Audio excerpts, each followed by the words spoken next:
আমরা সবাই চালাক, কিন্তু প্রশ্ন হলো কতটুকু, অথবা আমরা সবাই বোকা, এখানেও প্রশ্ন কতটুকু।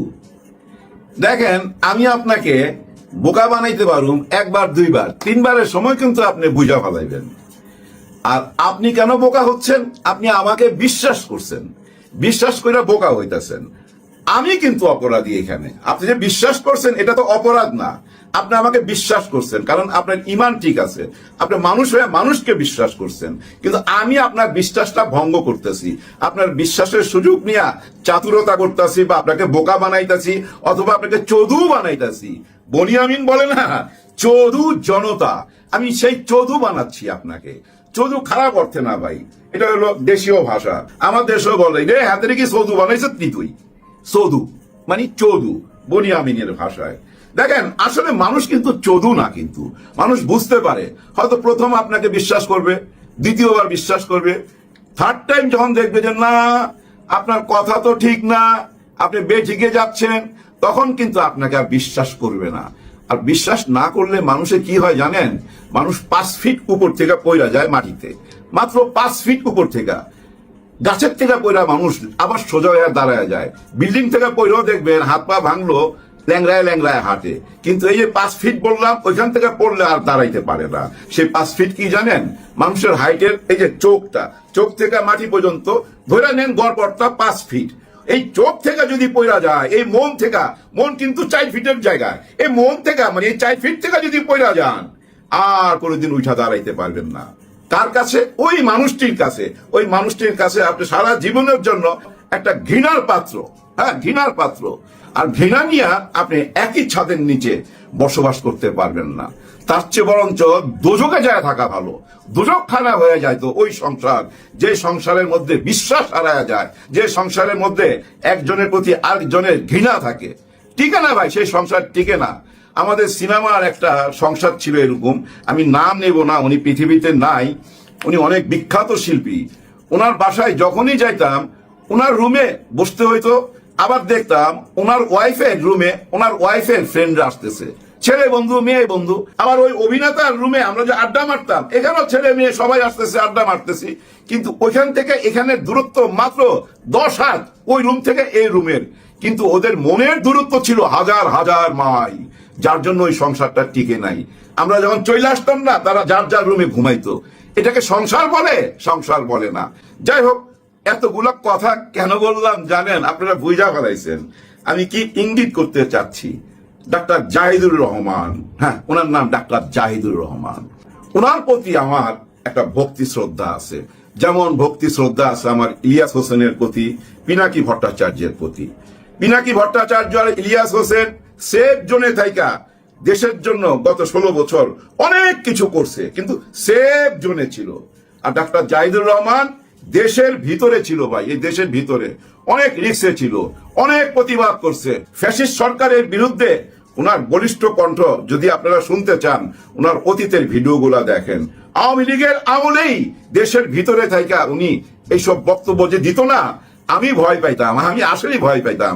আমি একবার একজন অবসরপ্রাপ্ত এক ডিআইজি সাহেবকে, উনি আমার খুব কাছের মানুষ, ওনাকে জিজ্ঞেস করছিলাম যে আচ্ছা উনি কি দেশের বাইরে? কারণ আমার বিশ্বাস হইতো না ডাক্তার জাহিদুর রহমান এই দেশে থাইকা আওয়ামী লীগের সমালোচনা করতো, শেখ হাসিনা সমালোচনা করতো ভাই, যার জন্য আমি বলছি উনি কি দেশে না দেশের বাইরে। তারপর ওই ডিআইজি সাহেব জানাইলো আমাকে যে না, উনি দেশের ভিতরে। চিন্তা করেন ওনার সাহসটা, কলিজা আছে ভাই। আর ওই কলিজাটা এখন জয়লা পুইরা ছাই হয়ে যাইতেছে ওনার। হ্যাঁ, ওনার কলিজা জ্বলতেছে, শুধু তার জ্বলতেছে না, আনা নাসরিন ওনার কলিজাটাও তো জয়লা পুইরা ছাই হয়ে যাইতেছে ভাই। পরকিয়া প্রেমে যদি পড়ে কেউ, হ্যাঁ দেখেন, যৌন জেলাস খুব খারাপ জিনিস তো ভাই। এই যে আনা নাসরিনের কাছে এটা একটা পুরো যৌন জেলাস না, যে তার হাজবেন্ড অন্য একজন নারীর সঙ্গে খোলামেলা, বুঝেনি তো তখন কলিজার ভিতরে কেমন লাগবে একবার ভাবেন তো।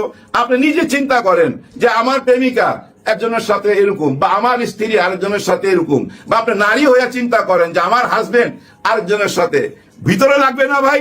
এই জন্য বলছি কলিজা পুরা ছাই হয়ে যেতেছে। দেখেন, অনেকে আইসা বলে যে এটা ওনাদের ব্যক্তিগত ব্যাপার, এটা নিয়ে কেন নাক ঘামান। আমি ভাই নিজেই বলি কারো ব্যক্তিগত ব্যাপারে নাক গলানো একদমই উচিত না। আমার ভিডিও যারা দেখছেন, আমি এই কথাটা বহুবার বলছি যে আত্মীয় স্বজন বন্ধু বান্ধবের মধ্যে যদি কোনো পারিবারিক দ্বন্দ্ব হয়, ওর মধ্যে কখনই যাবেন না। গেলেই আপনি বিপদে পড়বেন এবং আপনিই পরে কলঙ্কিত হবেন, আপনাকেই দোষী করা হবে। এই কথাটা আমি কিন্তু বলি মাঝে মাঝে। কিন্তু ব্যক্তিগত ব্যাপার তো সেইটাই, যেটা ব্যক্তি আর ব্যক্তির মধ্যে সীমাবদ্ধ থাকবে। কিন্তু কোন ব্যক্তি এসে যদি সোশ্যাল মিডিয়া এটা প্রচার করে, তার নিজের ঘরের খবর বাইরে দিয়ে দেয়, তখন তার এটা ব্যক্তিগত হয় না, এটা ব্যক্তির মধ্যে ছড়ায়া যায়। তো যার জন্য অন্যরা এসে এটা নিয়ে কথা বলে। দেখেন আজকে এই জাহিদ সাহেবের সংসারের সাথে জড়ায় গেল ইলিয়াস হোসেন সাহেবও, ওনাকেও জড়ায় ফেলছে, একটা মামলা করতে গেছে। কতটা দুঃখজনক দেখেন, এই জাহিদ সাহেব, ইলিয়াস হোসেন, পিনাকি ভট্টাচার্য একটা নতুন দেশের জন্য কি লড়াইটা না করছে। 15-16 মাসেই দেখেন কতটা বদলা গেল। সেই যোদ্ধার নামে মামলা করতে গেল, আরেক যোদ্ধার ওয়াইফ মানে আনা নাসরিন মামলা করতে গেছে বা করছে, এরকম একটা কিছু। এটা নিয়ে ইলিয়াস হোসেন সাহেব বলছে সাবধান, কর্ম চলতেছে, মানে ভিডিও বানাইতেছে, একেবারেই ল্যাংটা কইরা ছাইরা দিবে। হ্যাঁ, উনি খুব জিদি লোক, তো রাগী লোক। আর রাগ করবে না কেন ভাই? ওনার কি দোষ? উনি তো ভাই এটার সাথে জড়িত না, জড়িত করছেন আপনারা। আনা নাসরিন, আপনার প্রতি আমার অনেক শ্রদ্ধা রেখেই কথা বলতেছি। শুনছি আপনি আবার শর্ট ফিল্মের সাথেও জড়িত ছিলেন, আমাদের মিডিয়া তো জড়িত ছিলেন। যাই হোক, যেভাবেই থাকেন, আমি জানি আপনি এই মুহূর্তে ভালো নাই, আপনি অনেকদিন যাবতই এলোমেলো। এই ঘটনাটা কিন্তু এই 2-3 সপ্তাহ বা 2-3-4 মাসের না ভাই, 2-3-4 বছরের ঘটনা, অনেক পুরনো ঘটনা এটা। কিন্তু জাহিদ সাহেবের এই সংসারের ঘটনাগুলা বুঝছেন, শুধু ওনাদের মধ্যে সীমাবদ্ধ প্রথম ছিল না, দুই পরিবারকে এটা ছুঁয়ে গেছে ভাই। ওনাদের এই সংসারের আগুন কিন্তু নতুন কিছু না, কিন্তু এমন না যে 1 মাস 2-3 মাস আগের ঘটনা, 2-3 বছর পুরনো ঘটনা। তার মানে কতদিন যাবত এই আগুনে পুড়তেছে, খেয়াল করছেন? দেখেন জাহিদ সাহেবের শ্বশুরও হার্ট অ্যাটাক হয়ে হাসপাতালে যাইতে হয়েছে এই ঘটনা শোনার পর। এই ঘটনা সবাই জানা গেছেন, এই ঘটনা এখন আর খুলা বলার কিছু নাই, খুলা বলতেও ভালো লাগতেছে না। তারপরও বলবো, হায় হায়, এই মুহূর্তে স্বামী ওসমান থাকলে ভালো হইতো। হ্যাঁ, ওনার বড় ভাই যার সাথে ঘটনা, ওনার বড় ভাই স্বামী ওসমান থাকলে ভালো হইতো। হ্যাঁ, রুমিন ফারহানাকে বিয়ের একটা ব্যবস্থা করতে পারত। রুমিন ফারহানা সবসময় বলে রাজনীতির জন্য উনি ত্যাগ করতে করতে ঘর সংসার করে নাই, স্বামী খুঁজা পায় নাই, একজন ত্যাগী নেত্রী উনি। আর এই ত্যাগী নেত্রী এখন দেখেন কত বড় কলঙ্কের সাথে জড়িত। কোন টাইমে জড়িত, কোন টাইমে এই কলঙ্কটা প্রকাশ পাইল? যে টাইমে বিএনপি অনেক প্রশ্নের সম্মুখীন না ভাই, এত বড় একটা দল অনেকগুলো প্রশ্নের সম্মুখীন হয়ে গেছে মাঠের রাজনীতিতে। এটা তো বুঝতে পারেন, এটা নিয়ে আলোচনা করা যাবে। কিন্তু এখন যেটা নিয়ে আলোচনা করতেছি, এই জাহিদ সাহেবের এই সাংসারিক ঘটনাটার সাথে পিনাকিদা জড়াইলো, ইলিয়াস হোসেন জড়াইলো। পিনাকিদা একটা স্ট্যাটাস দিছে, ইলিয়াস হোসেন তো আবার একটা স্ট্যাটাস দিছে। আবার ওই স্ট্যাটাসটা দেখেন আনা নাসরিন শেয়ার করে। ইলিয়াস হোসেনের যে কোনো স্ট্যাটাস আনা নাসরিন তার পেজে শেয়ার করে। তার মানে কি, এই আনা নাসরিন যে কোনো সাংবাদিকের মাধ্যমে হয়তোবা ইলিয়াস হোসেনের সঙ্গে যোগাযোগ করছে, কারণ উনার ওই মনের ক্ষোভগুলা, জ্বালাগুলা হয়তো প্রকাশ করতে পারতেছে না। উনার হাজবেন্ড উনাকে পাগল বানাইবার জন্য উনার বোনদেরকে, উনার ভাইদেরকে বলতেছে তার মানসিক চিকিৎসা করতে হবে, তার মানসিক প্রবলেম। সে আবুল তাবুল বকে। আবুল তাবুল বকে মানে ওই যে লিঙ্ক আছে যে একটা, ওই লিঙ্ক নিয়ে স্বামীকে যখনই প্রশ্ন করে তখনই স্বামী মাথা গরম হয়ে যায়। তো উত্তর দিব কি? কিন্তু উত্তর একটা আদায় করছে, বুঝাই যায়। নাইলে উনি এই কথা কেন বলবেন? কি কথা বলছে? যে আমার স্বামীকে ব্ল্যাকমেইল কইরা কেউ একজন তার বয়ান প্রকাশ করতেছে তার মাধ্যমে, মানে তাকে শিখাইয়া দেয় এইটা এইটা বলতে হবে। এই ধরেন আমি বিএনপিকে ভালোবাসি, এটা বলতে হবে। আমি জামাত ইসলামকে ঘৃণা করি, এটা বলতে হবে। আমি ইসলাম মানি না, এটা বলতে হবে। আমার স্বামীকে দিয়ে এগুলো বলাইবার চেষ্টা করা হচ্ছে। মানে উনি এরকম কিছুই তো বুঝাইছে, তাই না? আর জাহিদ ইসলাম ওনার বউরে কি বুঝাইছে? যে আমার ইয়াংকালের অনেক আগে বান্ধবীর সাথে একটু টেম্পো চালাইছিলাম, ওই টেম্পোর ভিডিওটা আছে একজন নেত্রীর কাছে বা কারো কাছে, এরকম বুঝাইছে। আমাকে সে ব্ল্যাকমেইল করতেছে। তাহলে এখন আনা নাসরিনের কি করা উচিত ছিল? সরাসরি চলে যাওয়া উচিত ছিল থানায়। থানায় যাওয়া উচিত ছিল না ভাই? আইনের আশ্রয় নেওয়া উচিত ছিল না? যে আমার হাজবেন্ডের যদি কিছু থাকে সেটা আমি মাইনা নেব, ওই কষ্ট আমার। উনার এটা অতীতের ব্যাপার, উনাকে ব্ল্যাকমেইল করা হচ্ছে, আইনের আশ্রয় নেওয়া উচিত ছিল। কিন্তু আইনের আশ্রয় উনি নেয় নাই। কিন্তু উনি ওই পথে যান নাই। উনি কোন পথে গেলেন? ভয়াবহ এক পথে চলে গেল। ইলিয়াস হোসেনকে জড়াইয়া দিল, ইলিয়াস হোসেনের নামে মামলা করবে। কার নামে মামলা? কার বউ করতেছে? যে জুলাই গণ অভ্যুত্থানের সাথে জড়িত ছিল, হাসিনা সরকারের বিপক্ষে যে কাজ করছে জায়েদ, তার বউ মামলা করতে যাচ্ছে জুলাই গণ অভ্যুত্থানের আরেক সৈনিক ইলিয়াস হোসেনের বিরুদ্ধে। ব্যাপারটা কোন পর্যায়ে নিয়ে ঠেকাইছে? আবার দেখেন পিনাকি ভট্টাচার্যের একটা ভিডিও এই দেশে নাকি দেখা যাচ্ছে না, ওই দেখার রাস্তা বন্ধ করে দিছে। এখন ভিপিএন দিয়ে দেখতে হবে। পিনাকি ভট্টাচার্য এটা নিজেই পোস্ট করছে। কারা বন্ধ করলো? হায় হায়, কোন অবস্থায় নিয়ে ঠেকাইছে জুলাই নায়কদেরকে। দেখেন নায়করা এখন ভিলেন হয়ে যাচ্ছে। সময় বদলায়, আমরাও বদলাইয়া যাই। একদিন আমিও ভিলেন হয়ে যাইতে চাই। হ্যাঁ, আমিও ভিলেনের পথে যাব ভাই। বাংলাদেশের মানুষ চোদু না। কে কোথা থেকে কি খেলতেছেন এটা আমরা খুব ভালো বুঝি। চোদু মনে করার কোনো কারণ নাই ভাই, কোনো কারণ নাই। যাই হোক, এবার অন্য কথায় এসে ভিডিওটা শেষ করে দেই। আমাদের doctor Yunus sir PR system চালু করে দিছে। হ্যাঁ, অলরেডি কিন্তু চালু। দেখেন বিএনপি থেকে 2 জন, জামাত থেকে 1 জন, এনসিপি থেকে 1 জন, বড় দল থেকে 2 জন। এটাই তো পিআর সিস্টেম। বিদেশ চলে গেছে। কোথায় নিয়ে গেছে? জাতিসংঘের একটা সমাবেশে। কেন নিয়ে গেছে? এটা নিয়ে এখানকার বুদ্ধিজীবীরা মাঠে নাইমা পড়ছে যে ওই যে ওইখানে যায়া হাত মিলাবে, ওরা ভুডুর ভুডুর করবে, নিচে নিচে টেম্পো চালাবে, ওরা ষড়যন্ত্র করতেছে, যার জন্য 3 দলকে নিয়ে বসছে বিদেশের মাটিতে। না ভাই, এগুলো হলো চৌধু কথাবার্তা। দেখেন আপনার আমার চেয়েও বড় টেনশন কার জানেন? শেখ হাসিনাকে নিয়ে, আওয়ামী লীগকে নিয়ে ডক্টর ইউনূস স্যারের। এটা মাথায় রাখেন। 1000 না, 2000 না, কয়েক হাজার, অনেক অনেক। সারা দেশে গ্রামীণ ব্যাংকের সাইনবোর্ড আছে। উনার ব্যবসা বাণিজ্য সব এই দেশে, বিদেশে আছে কিনা জানি না। উনার তো টেনশন সবচেয়ে আগে। কেন আগে? শেখ হাসিনা তো সরাসরি বলে এই যে মেট্রিকুলার ডিজাইনে যে আমাকে সরানো হইলো, এর হিরো হচ্ছে ডক্টর মোহাম্মদ ইউনূস স্যার। তাদের টেনশনটা কার? টেনশনটা কার? রাজাকার রাজাকার বইলা যেসব রাজনীতি শুরু করছিলেন, কোথায় নিয়ে ঠেকায় আপনাদের দেখবেন। কোথায় যায় পড়েন? হুঁশিয়ার, সবাই হুঁশিয়ার। যে যা ভাবতেছেন তা না। অনেকে আমরা বইলা ভালাই কোথায় কোথায় এই যে আর্মি ক্ষমতা নিয়ে নিবে, মিলিটারি এক্ষুনি চলে আসবে। কোনোদিন এসব মাথায় ঢুকাইয়েন না। এই দেশে এই ধরনের ঘটনা হবে না। কেন হবে না জানেন? জাতিসংঘে আমাদের দেশের আর্মি ভাইরা, আমাদের দেশের পুলিশ ভাইরা অনেকেই ভাই চাকরি করে। ওই চাকরি থেকে যে বেতনটা পায় ভাই, এখানে 10 বছর চাকরি করে ওই বেতন পাবে না। ওইখানে 2-3 বছর থাকলে যে বেতনটা পায়, ওইটা দিয়া তাদের সন্তানদেরকে মানুষ করতেছে, নিজের গ্রামের বাড়ির ভাঙা বাড়িটাকে পাকা করতেছে। এটা মাথায় রাখেন। এই দেশে আর্মি কোনো ঘুডুর ঘুডুর করলে জাতিসংঘে থেকে সবাইকে পাঠায় দিবে। আর যাদেরকে পাঠায় দিবে তাদের হাতের নিশানা তো জানেন কেমন। বিদেশের থেকে নিশানা ঠিক করে আসতেছে। ওই নিশানা কার বুকে ঠেকায় দিবে এটা কি ভাইঙ্গা বলতে হবে? আপনি আমার সন্তানের ভবিষ্যৎ নষ্ট করে দিবেন, আমার ভবিষ্যৎ নষ্ট করে দিবেন, আমি আপনাদের ছাইরা দেবো? এত ক্ষমতার লোভ কেন আপনার? এই কথাটা জিজ্ঞেস করবে না ভাই? অবশ্যই জিজ্ঞাসা করবে। বিডিআর এর হত্যাকাণ্ডের পরে কিছু ভয়েস শুনেন নাই? শেখ হাসিনার সামনে চিৎকার করতেছিল কিছু আর্মি ভাই যে আপনি কেন আর্মি পাঠাইলেন না বলে কি যেন ছুঁড়া মারছিল। এরকম সাউন্ড পান নাই? অডিও বার্তা পাইছেন তো? তাইলে ওটা মাথায় রাখেন। বিবেক আর বিচার করবেন। বিচার হয় ভাই বিবেক দিয়া, বিবেক ছাড়া বিচার হয় না। ওই বিবেককে জাগ্রত করতে হবে, বিবেক দিয়া ভাবতে হবে সবকিছু। বিদায় নেবার আগে শুধু এইটুক বলবো, আজকে খুব মিস করতেছি নারায়ণগঞ্জের শামীম ওসমান সাহেবকে। শামীম ওসমান সাহেব থাকলে হয়তো ওনাকে বলতাম যে ভাইয়া আপনার বোনটাকে বিয়ে দেন। উনি তো ভাই রাজনীতির জন্য সংসার করে নাই, স্বামীর সংসারে যায় নাই, ত্যাগী নেত্রী। এই ত্যাগী নেত্রীকে তাড়াতাড়ি বিয়ের ব্যবস্থা করেন। আচ্ছা, বিএনপির মধ্যেও তো ওনার ভক্ত আছে, ভাই ব্রাদার আছে না? আপনারা ওনার বিয়ের ব্যবস্থা করেন। কারণ এইভাবে ওনাকে ছাড়া গরুর মতো রাখলে আপনার দলের বদনাম হবে। যেমন বদনাম হয়ে গেল আজকে জাহিদ ইসলামের মতো একজন ব্যক্তির, যেমন বদনাম হয়ে গেল আনা নাসরিনের, এবং এই বদনামের সাথে জড়িত হয়ে গেল ইলিয়াস হোসেন, পিনাকি, আমি, অনেকেই।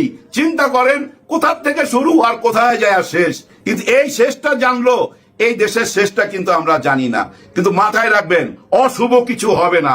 এই যে 3 দল থেকে 3 জনকে নিয়ে গেছে, কোনো গুডুর বুডুর করার জন্য না, কোনো ষড়যন্ত্র করার জন্য না, কোন রকম কিচ্ছু না ভাই। এটা কি জানেন? ওই যে বিচার, হ্যাঁ, ওই বিচার নিয়ে কথা বলবে জাতিসংঘের সাথে। 3 দলের 4 নেতাকে নিয়ে গেছে। 3 নেতা বাংলাদেশ থেকে গেছে, আরেক নেতা বিদেশ থেকে এসে জড়িত হবে। আর বিদেশ থেকে যে আসবে সে তারেক রহমানের কোনো বার্তা ওনার কানের কাছে বলবে। হ্যাঁ, বিদেশ থেকে যে আসতেছে ওনার কানের কাছে বলবে যে তারেক সাহেব এই কথাগুলা বলছে। আর সব কথা শেষ কথা কি জানেন? সবাই এক জায়গায় আসবে, জুলাই সনদ ঘোষণা হবে, পিআর সিস্টেম নির্বাচন হবে, বাকি সব দাবি দাওয়া মাইনা নিবে। আর মাইনা নেওয়ার জন্য সুপ্রিম কোর্ট, উচ্চ আদালতে যাইতে হবে, মহামান্য বিচারপতির কাছে যাইতে হবে, সবাইকে মিলা, তাইলে সবারই ইজ্জত রক্ষা হয়। আইন যা বলবে তাই, এই পথেই যাইতে হবে। আর না হয় হ্যাঁ আর না ভোট, বাস শেষ, ওই একই জায়গায় আসবে।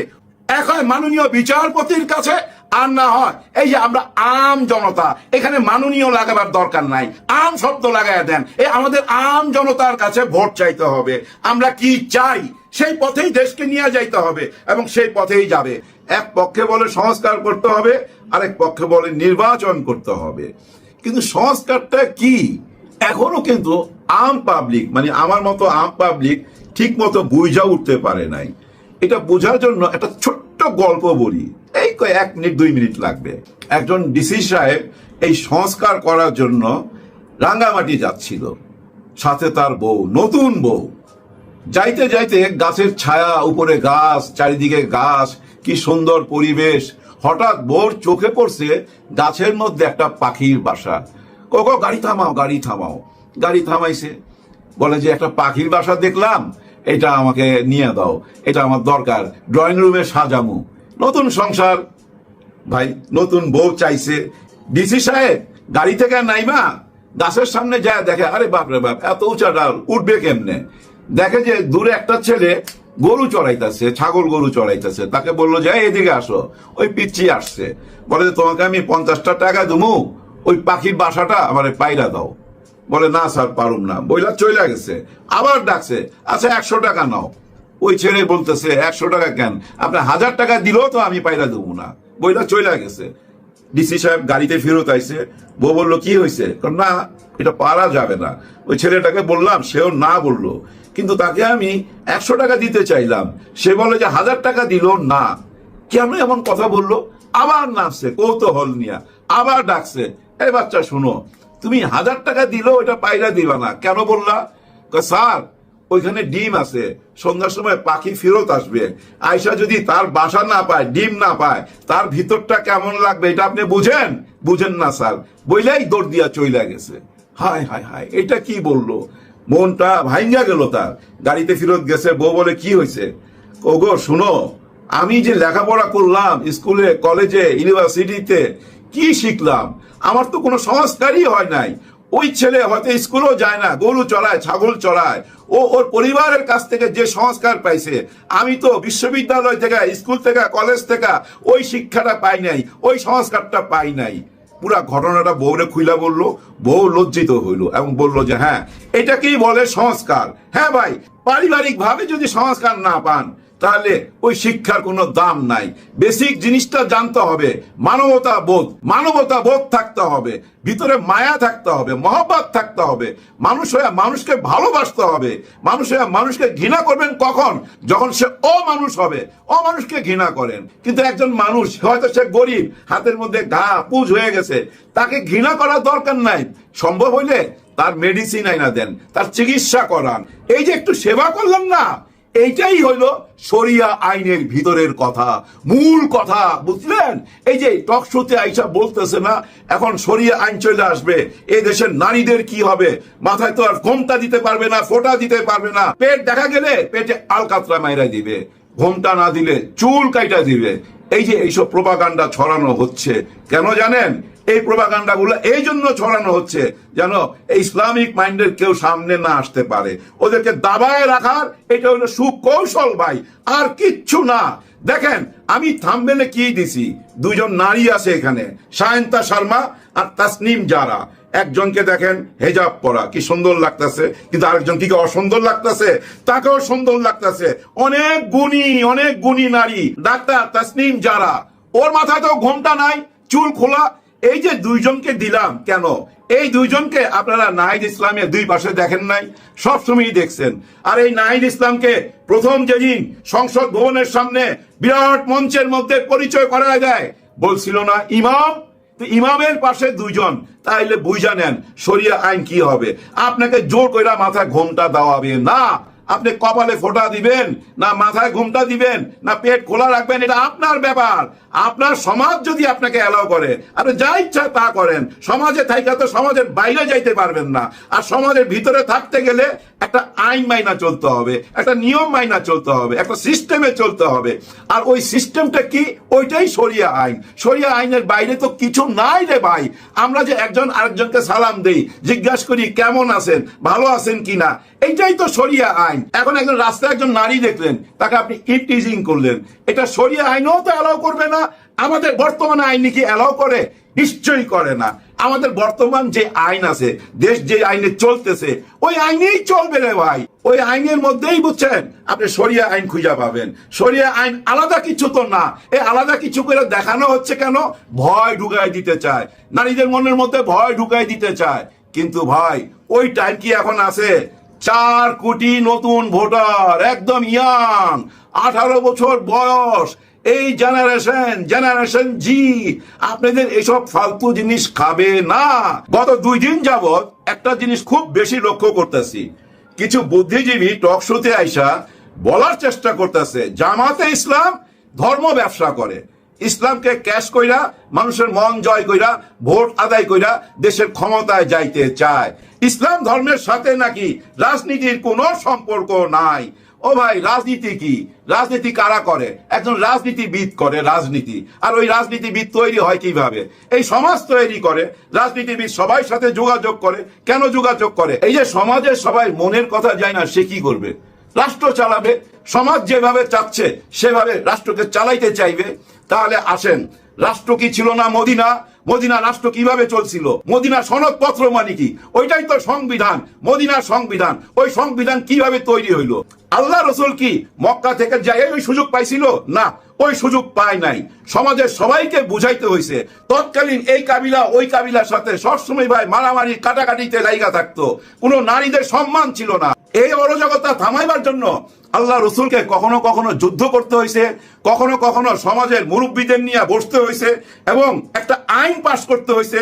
ওই আইন পাশ করেই তো মদিনা রাষ্ট্রটাকে চালাইছে। তার মানে কি ওইখানে রাজনীতি জড়িত ছিল না?